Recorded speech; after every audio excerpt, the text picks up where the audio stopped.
Hey everybody, it's Matt. Welcome back to the Journey Church podcast. If you haven't yet, be sure to subscribe to this podcast so you can automatically get our weekly episodes. And you might want to go ahead and subscribe to our Journey YouTube channel as well. You'll find messages, music, interviews, inspiring stories, and more for you all right there. Now, I hope this episode helps you take your next step in following Jesus. Here we go. Let's jump in. We've been talking about mean people. You guys, remember, we're not talking, I didn't say this last week very clearly. We all have a tendency to be mean people sometimes. Like, I know we all have the ability to be really, really mean people. We don't think we are, but somebody else was thinking about you last week, just so you know, right? As you're trying to navigate how do I deal with the mean people in my life, there was somebody out there going like, how do I deal with that guy? Because we all have the tendency to do. So listen, this is not about us stopping to be mean. This is talking about us responding well to the mean people in our life. So let me start from a different angle. And those of you who weren't here last week, that's okay. We're going to catch up where we were last week and kind of what we're going to talk about today. But let me start with this for those of us in the room, because I know that what's true. We all have these things that go on our heads, and we don't want to talk about them because we think it's just us. We think probably other people think like this, but maybe it doesn't. But how many of you ever lost sleep because you were planning on how to get even with somebody? Have you ever had this moment where you think, it's 1 a.m. I get up at 6 a.m. to get the kids to school, and I don't mind spending the next 5 hours plotting my revenge. Like, you know you need to go to sleep, but right now, it is so important for you to find the exact right question to ask in the meeting with them that will cause them all to go, yeah, that was it, man. You got him that time. You've got to find the right way. And then you think about all the different things and the ways they could respond. And you have like multiple different plans for how to get back, revenge. And you've got it all mapped out. And by 5 a.m., you're like, okay, I can sleep for an hour. And you finally do kind of sleep. But listen, that's for real. We've all done this thing that we are going to plot to get even with somebody. How about this one?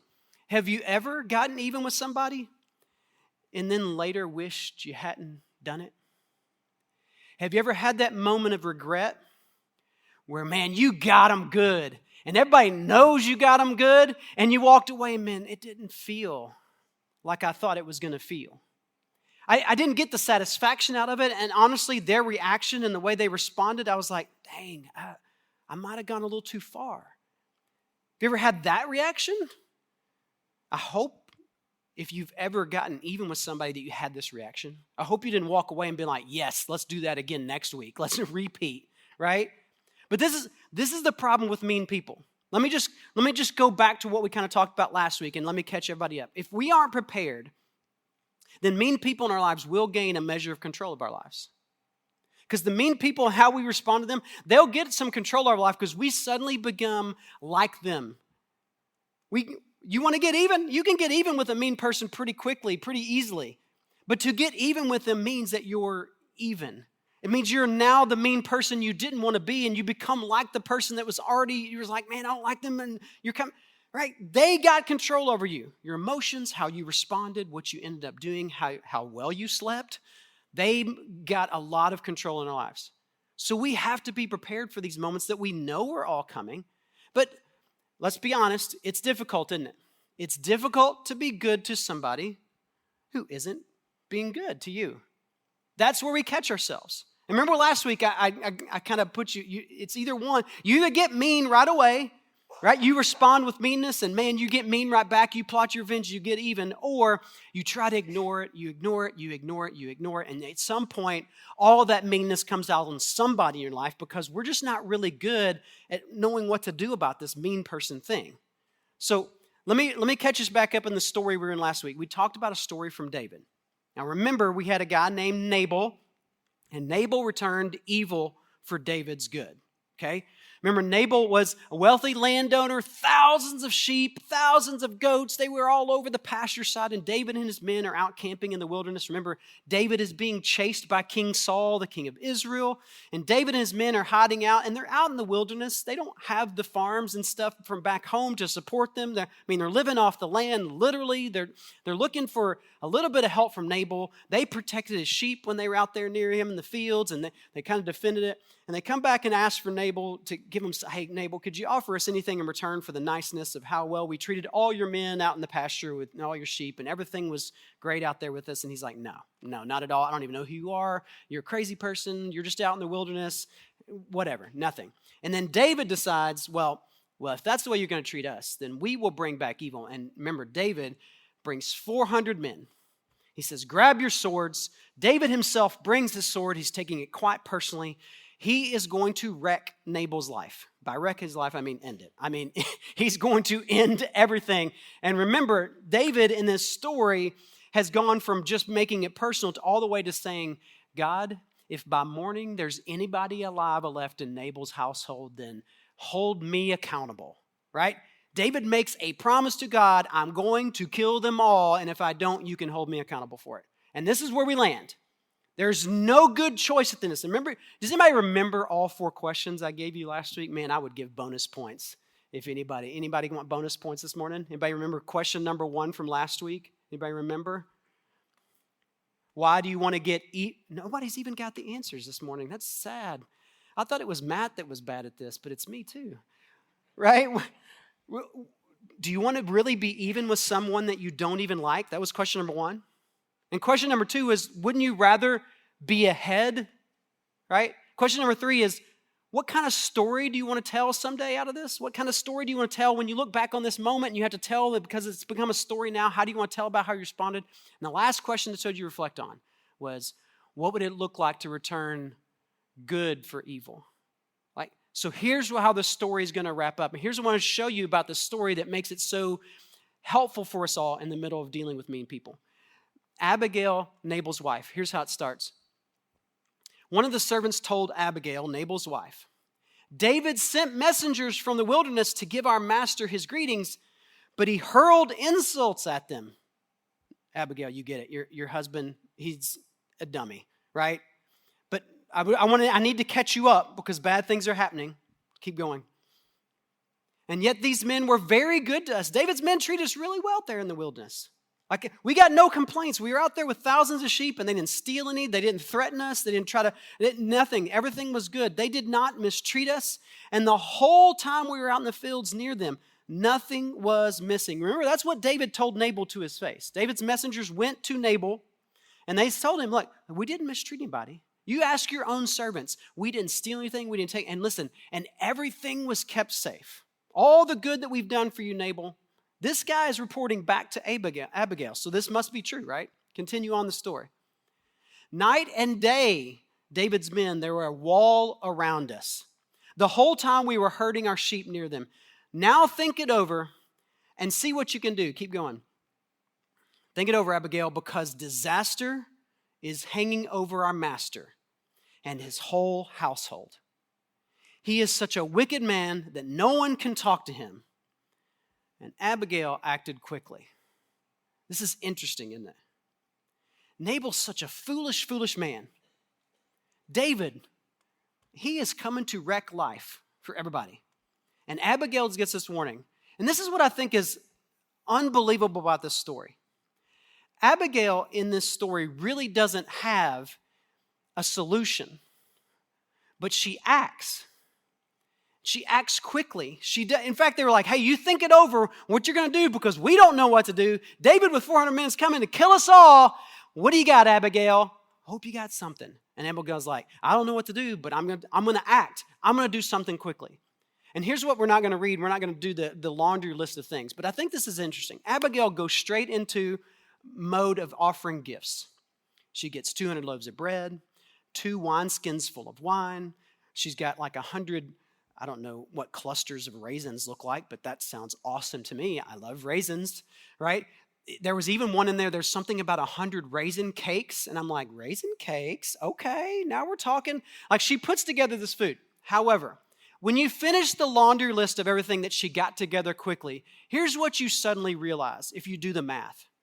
Okay, 400 men and their families out in the wilderness are going to share 200 loaves of bread and a couple of wineskins of wine and a couple hundred raisin cakes. Like, this is going to last them maybe a day or two.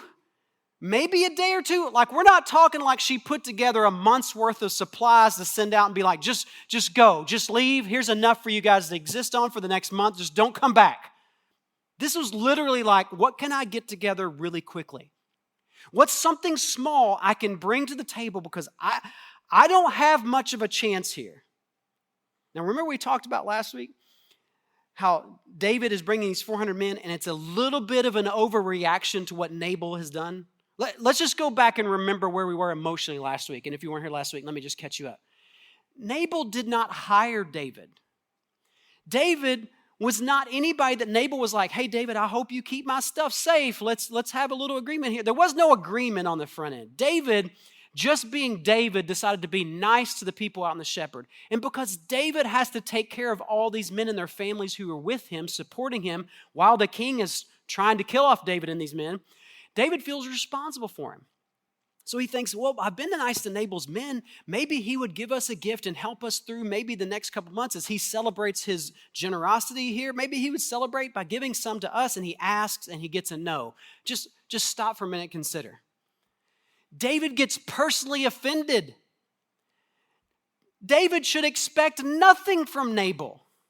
There was no agreement. There was no contract. There was no anything. David was just hoping for something when David gets a no. And listen, I'm not saying Nabal wasn't an idiot, okay? Nabal's still stupid. Everybody knows who David is. David's gonna be the king of Israel. Wouldn't you want to make a friend with the future king of Israel?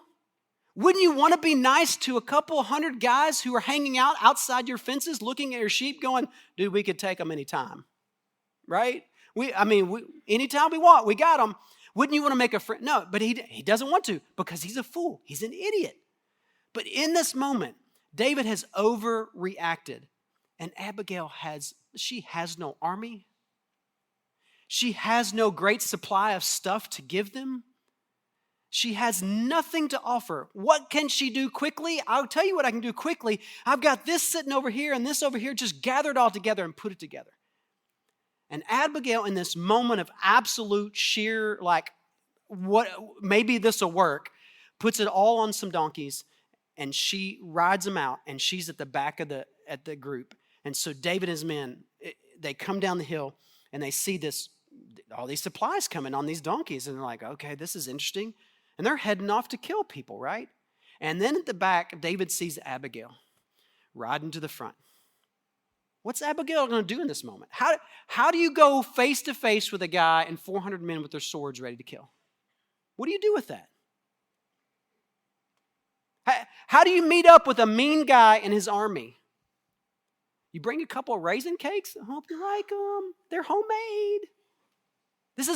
Guys, this is ridiculousness. This is stupidity at its best. I mean, just bring a couple of raisin cakes and some wine and it'll make all the hungry warriors happy again. This is dumb. But this is what Abigail does. It's the only thing she can think of. So when Abigail saw David, she quickly got off her donkey and bowed down before David with her face to the ground. No shame. I'm just begging. Face down. Total respect for who you are, David, and your power right now to come kill off my family. Total and absolute, like I am at your mercy. There's nothing I can do to stop you. Right? Complete and utter, like, whatever you want to do, David, I'm at your disposal because there's nothing I'm going to do. She fell at his feet, it says. Next verse. She fell at his feet and said, pardon your servant, talking about herself, pardon me. My Lord, and let me speak to you. Hear what your servant has to say. Just, before you go on, just listen. Just give me a few minutes to talk this through. Here's what she says. Please pay no attention, my Lord, to that wicked man Nabal.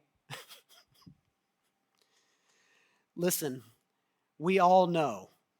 We know David. Don't listen to him. He's just like his name. His name means fool, and folly goes with him. How many wives have wanted to say this in those moments, right? Here's what's so amazing. Abigail holds nothing back. Abigail is completely honest with David in this moment. Listen, you just got to ignore him. He's an absolute fool. I don't even have an excuse for you. Just please pardon me, your servant, because of how dumb he is. Okay? I'm his wife, and I'm doing the very best I can with him. Sound familiar, guys? It does to me every time I go shopping. Right? I come back home, and I've got all the things. Like, did you use the coupons? What? Coupons? What? Well, the reason I sent you to the store was so you could get these 5 things, and they would be half off because you used the coupon. I was like, well, it cost you double to send me. Right? Listen, ignore him. He's a fool. We're going to return it. That's how it works. So here she goes on. She's trying to get his attention. And as for me, again, I'm your servant. I believe in you. I didn't see the men that you sent. I didn't see them. And now, my Lord, as surely as the Lord your God lives and as you live. And this is huge. This is what I think is important about this moment. Abigail in this moment knows who David is. She knows his reputation, and she knows what he is eventually going to become. And in this moment, Abigail reaches out and says, listen, David, I know that you are a man after God's own heart. I know that God has been behind you in all the things you've done up to this point. He has brought you to this point, and he has a promise for you, and I understand that. Listen, in this moment, and now, my Lord, as surely as the Lord your God lives and as you live. Does this not sound familiar to what David had just said before? As surely as I'm telling you, God, as surely as the morning is coming, by tomorrow, these men will be dead, or you hold me accountable. And Abigail in this moment doesn't know what he's promised, but looks at him and says, I know what God has promised you. As surely as God is alive, and I believe he's alive because I've seen him at work in your life, David, and as surely as you are alive, right? She slows him down enough to think about what it is that God has a plan and a purpose for in his life. And then she says this, since the Lord has kept you from bloodshed and from avenging yourself with your own hands. Well, wait a minute. He hadn't kept David from doing anything yet. Like all you did was stop him with a few snacks and say, hold on a minute, let me talk to you. And Abigail's talking as if the thing is like, I know you didn't come here to kill. There's no way you came here to kill my whole family. There's no way you would do that, David, because I know who you really are. I know what God has really have planned for your life, and I know that there was no way that you would come here to avenge yourself. You know why, David? Because Abigail knows the history of David. She knows that David has been running from King Saul, and David has had the chance to kill King Saul and didn't do it. Now, if you wouldn't kill the king of Israel who's been chasing you down and trying to kill you for the past year, why would you now just take on my husband who's an idiot and kill him? Why? To just slow down. I know that you're not here for bloodshed. I know you're not here to avenge yourself because you don't do that kind of thing, David. And isn't this like every woman? Listen, women, when they're good, don't realize how much power they have. Women can say this to men when they're on a rampage. Oh, honey, you're such a kind man and generous man. That works. Did you know that works? Anger comes way down when somebody starts talking about how good you are to your face. Have you ever done that to somebody? Have you ever seen somebody mad? They're not really mad at you, but they're just mad, and you start, man, gosh, I am so glad that you are so passionate about this. Man, I just really admire how much you really want to make this right. It's hard to be mad when you're getting complimented, isn't it? And Abigail, man, I don't know if she's really smart or if she's just desperate, but she is helping David, listen, stop and remember. David, you got to stop and remember something. Nabal, man, he's nothing. What God has done for you, whoa, listen, he's brought you from being a shepherd boy in the fields to killing a giant to being the next king of Israel? Do you understand what God has brought you to? And you're taking time out of your busy schedule trying to stay alive out in the wilderness with all these men who would someday be your guard. You're going to be a king, David, and you're stopping by to see my fool of a husband? Like, man, you're way too good for that. You're way too good for that. And here's what she says, and this is actually really funny to me. May your enemies and all who are intent on harming my Lord be like Nabal. What worse curse could you give? Right? My husband is a fool. May all your enemies be as foolish as Nabal. Like, this lady has left it all on the line. Like, there's no way David is ignoring this moment, right? And here's what she says next. And then let this gift, I know it's not much, but I didn't have much time, which your servant has brought to my Lord, let it be given to the men who follow you. Abigail's like, listen, let's give this to your men. You're not this kind of leader. You're not this kind of guy. You're much better than this. This is all I've got to give. Let me ask you something. When you're in a moment and a mean person is degrading you, talking bad about you, gossiping, or maybe even yelling straight at you, right? And you're in this moment. Do you remember what God has done for you in that moment? Do you remember how God has supported you and how he's loved you? And how these insults that they're coming from this person are really just little needles? Like, they're nothing compared to what God has done for you and how much God loves you. And have you ever been able to stop and pause in that moment to remember what God has done for you? You could easily offer this person, even though they're being angry and mean and horrible. Now listen, let's separate something real quick. For those of you who have lived in abusive homes or abusive marriages or relationships or situations, I am not talking about you taking on another beating. You cannot be kind and nice to somebody who is abusing you physically, emotionally, sexually. That's not what we're talking about here. We're not talking about you pausing and saying, yeah, just bring it on some more. That's not what I'm saying. You want to be nice to that person and kind to that person? You go find some friends, you to stop the abuse that you've been taking, and then you be kind to them and forgive them and love them way far away and safe away from them. But listen, if we're talking about mean people who are just deceptive, or we're talking about mean people who are just gossiping, we're talking about mean people who just are angry all the time at you, these are the kind of people, listen, you have the opportunity to find out what in the world is driving that. And the way to find out what's driving that is to remind yourself in that moment that God has given you something more powerful than the evil that's coming at you right now.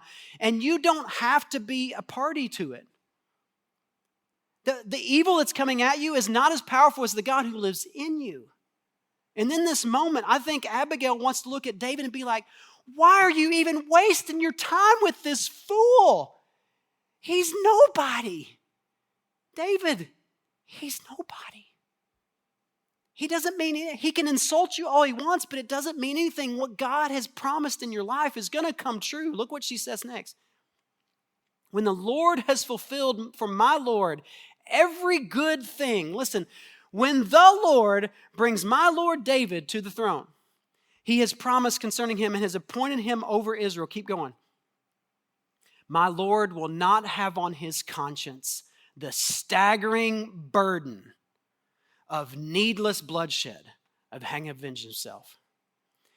Your legacy, David, is too important to bring bloodshed right now. You don't want to tell that kind of story. You become king of Israel. You've done all these honorable things to King Saul, who has tried to kill you multiple times, and instead of trying to kill him off, you've just said over and over and over again, it is not mine to avenge. God will give me the throne when he's ready. You're being patient. And in this moment, you're going to bring bloodshed. This is not you, David. This is not your character. This is not what God called you to. This is not your purpose. And listen, everybody in this room, I'm talking to you right now. Do you realize that the mean people in your life that you get mad at and you come at full on and you bring the full heat of your anger to, do you realize that God has a greater purpose for you than that? what God has given you is more important than that? The promise of what he has for you in the future is bigger than that? You don't have in this moment to give up your legacy to this person who's being mean. You have a legacy that God is building in you. You have something God has promised to you. And you're going to lay it on the line for a fool? For a mean person? No. Because your story is more important than that. Your story is bigger than that. Your story is bigger than the Nabals in your life. So how does David respond? How's David going to respond to a lady who's called him on it? To this woman who's got a few snacks, brought out in the field in the middle, met him with 400 men with swords? How's he going to respond to somebody who's called him out and said, David, this is not you, man. It's not the kind of man you are. Here's what David said to Abigail. Praise be to the Lord, the God of Israel, who has sent you today to meet me.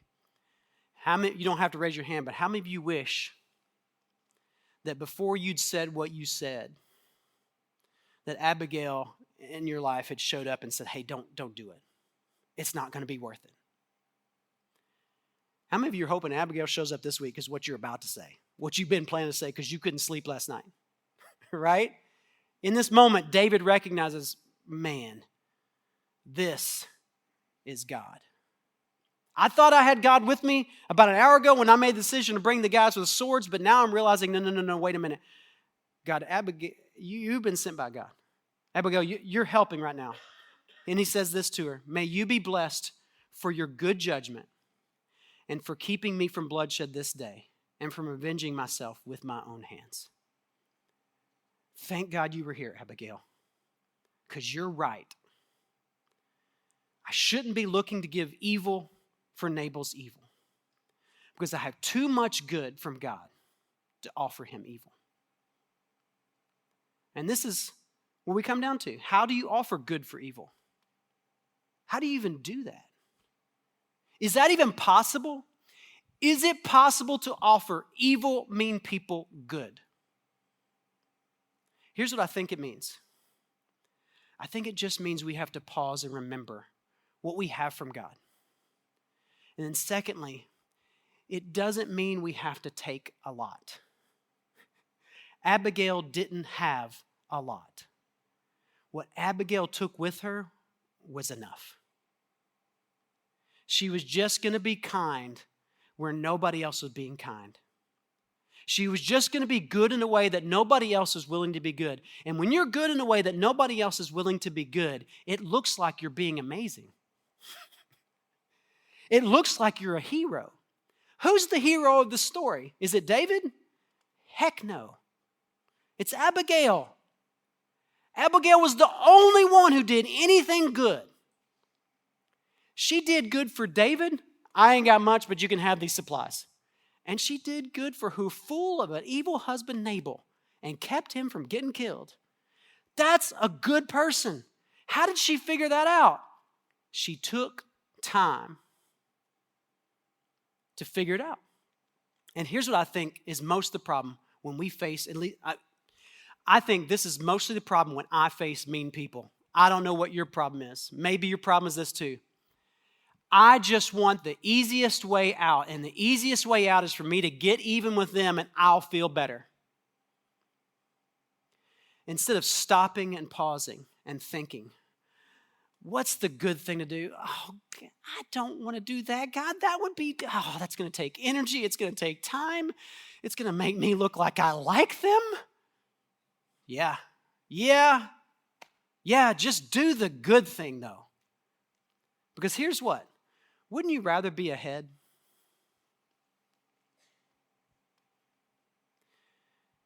You want to get even? Get even. Even is easy. Wouldn't you rather get ahead? Wouldn't you rather become the kind of person that you know you want to be anyway? Why wouldn't this opportunity be the perfect chance? Not to look at them and be like, see, I told you I was better than you. Not that way. To literally do good for them. Because you want to do good, because you've gotten so much good from who God is, that you have enough good to give even this person in this moment. And what story do you really want to tell? Don't you want to tell a better story than, man, I told them off that one day, and yeah, I took a pay cut, but he got his in front of everybody. That's not a great story. Nobody won. And everybody else watching was really uncomfortable. In fact, they hated that moment. And while they were like, yeah, great job, they didn't feel good about it. And you didn't either later, did you? Listen, what story do you want to tell?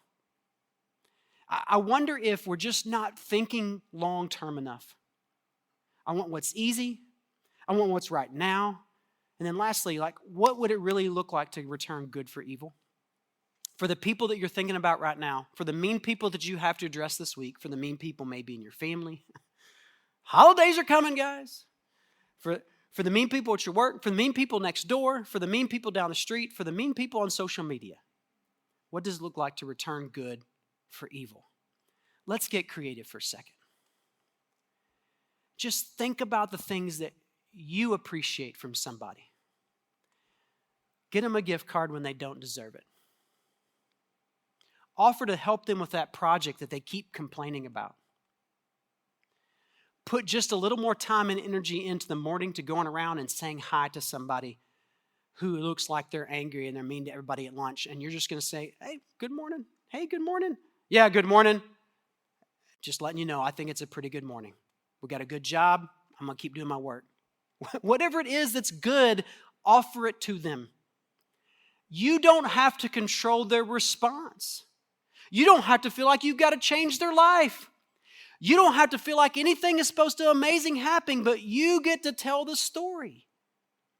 And I'm telling you, telling a different story means that you offer this good to somebody who does not deserve it. Why? Because that's what God did for all of us. And by the way, it feels really good to tell that kind of story on the other end. Even if it doesn't work out the way you thought it would. Listen, let's just flip the story on Abigail real quick for just a second. Let's say David ignores Abigail in that moment, leaves her to the side, leaves the snacks cake, kills all the people in the household, leaves Abigail alive. Now, Abigail's going to be sad and angry because all of her family got killed by this mean old David. You think she regrets trying to stop him and bring the snacks? You think as she tells the story 20 years later, do you think she's like, man, I never should have gone down there with those fig cakes. Shouldn't have done it. Wrong recipe. You think she's regretting anything in that moment? No. She may regret what David did, but she did not regret her good. And this is what I want for all of us. None of us will regret telling a story about how good we were to the people who were mean to us. And I said last week at the end, by the way, this is what the gospel means. The good news of Jesus. Do you realize that this is what the gospel is at stake? For those, listen, if you're not a believer this morning, you can try telling a different story with your good, and it will work and it will be great. If you're a follower of Jesus, do you realize in these moments of people being mean to us are the moments in which we get to let the gospel of Jesus live for real in front of them? Do you realize that those are the moments that God uses powerfully because we get to let them know that we don't just talk about the Jesus who died for us, we get to live out the fact that Jesus died for us? This is what the difference is between a Christian and a Jesus follower. You can be a Christian and believe Jesus died for your sins, but listen, on the next day when the mean person comes to you and looks at you and says, you're an idiot, man, get off the road, and you go, man, I am so sorry. Here's a gift card I had in my pocket for you. Have a great day. I'm so sorry to get in your way. That is the gospel. The gospel is not you claiming that you know a Jesus who died. The gospel is living out the fact that a God who loved you died for you, and it affected you so much that you're willing to love the evil people in this world around you. That's the gospel. Because if it does not change how we respond to mean people, then what did it change? Listen, I'm talking to us followers of Jesus right now because I think sometimes we forget how important our job is. God has a purpose for every one of us. And He may have put that mean person in your life this week because He knows that you can love them out of it. The story is too big for you to ignore. Tell a better story. with how you treat the mean poop in your life this week and see what God does in you and through you. I promise it's a better story. Let's pray. Father in heaven, God, would you give us the courage to face mean people this week? Would you give us the courage to step out of this zone where we feel like we've been personally hurt and instead remember how much you've empowered us and how much your grace and your love and mercy has given us? God, we have more than enough to give the next person who is mean to us. And would you help us to see them not as a thing, but as a person who is loved by you as well? And God, in these moments, God, maybe we don't have the right words to say, but God, would you give us just a little bit of goodness to give to them? So just like Abigail, we can learn to step into those moments with grace and mercy and a better story to tell. I pray this in Jesus' name. Amen. Hey, if you'd like more content like this, subscribe to our YouTube channel and download our Journey app to access all of our recent message content. And our app is the easiest way to share this content with a friend. For more information on our church or to find our app or our YouTube channel, just visit journeycalway.com. That's journeycalway.com. Thanks for listening.